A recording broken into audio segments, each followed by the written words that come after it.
Hello and welcome back to my blog. Something a little different, especially from a religious atheist. For the next week or so I'm going to read from The Greatest Thing in the World by Henry Drummond. Introductory. I was staying with a party of friends in a country house during my visit to England in 1884. On Sunday evening, as we sat around the fire, they asked me to read and expound some portion of Scripture. Being tired after the services of the day, I told them to ask Henry Drummond, who was one of the party.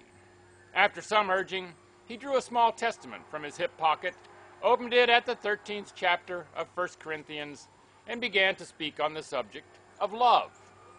It seemed to me that I had never heard anything so beautiful, and I determined not to rest until I brought Henry Drummond to Northfield to deliver that address. Since then, I have requested the principals of my schools to have it read before the students every year. The one great need in our Christian life is love, more love to God and to each other. Would that we could all move into that love chapter and live there. This volume contains, in addition to the address on love, some other addresses which I trust will bring help and blessing to many. I didn't get the name of the person who compiled this. I'll probably add that to the text. Love, the greatest thing in the world. Everyone has asked himself the great question of antiquity as of the modern world. What is the summum bonum, the supreme good? You have life before you. Once, only you can live it. What is the noblest object of desire, the supreme gift to covet? We have been accustomed to be told that the greatest thing in the religious world is faith. That great word has been the keynote for centuries of the popular religion, and we have easily learned to look upon it as the greatest thing in the world. Well, we are wrong. If we have been told that, we may miss the mark. In the 13th chapter of 1 Corinthians, Paul takes us to Christianity at its source, and there we see the greatest of these is love. It is not an oversight. Paul was speaking of faith just a moment before. He says, if I have all faith so that I can remove mountains and have not love, I am nothing. So far from forgetting, he deliberately contrasts them. Now abideth faith, hope, love.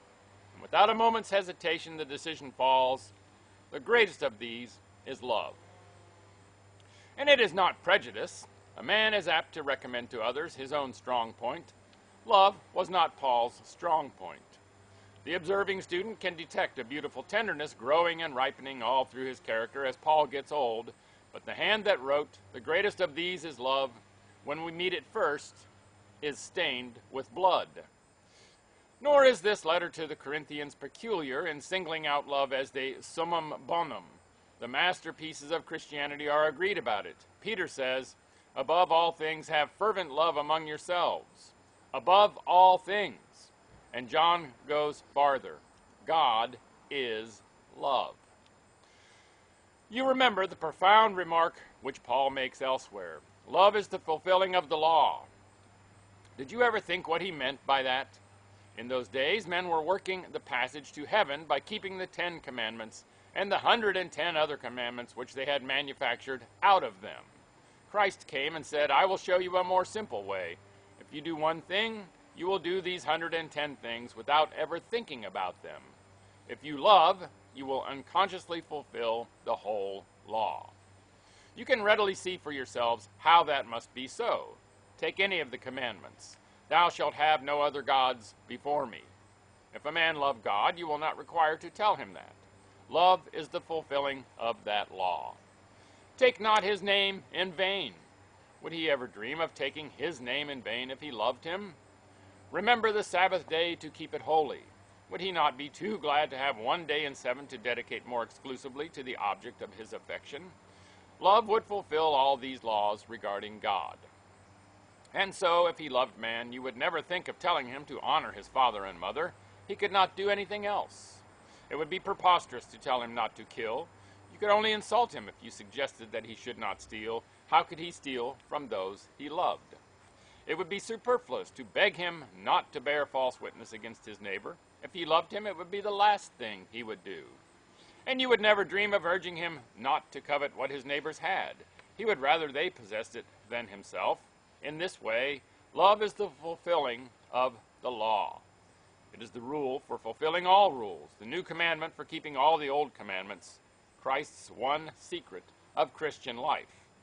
Now Paul has learned that, and in this noble eulogy, he has given us the most wonderful and original account extant of the summum bonum. We may divide it into three parts. In the beginning of the short chapter, we have love contrasted. In the heart of it, we have love analyzed. Toward the end, we have love defended as the supreme gift. We'll stop there for today. More tomorrow. Make it a great day, and love yourself and your neighbor and your neighbor's neighbor. Make it a great day, and bye for now.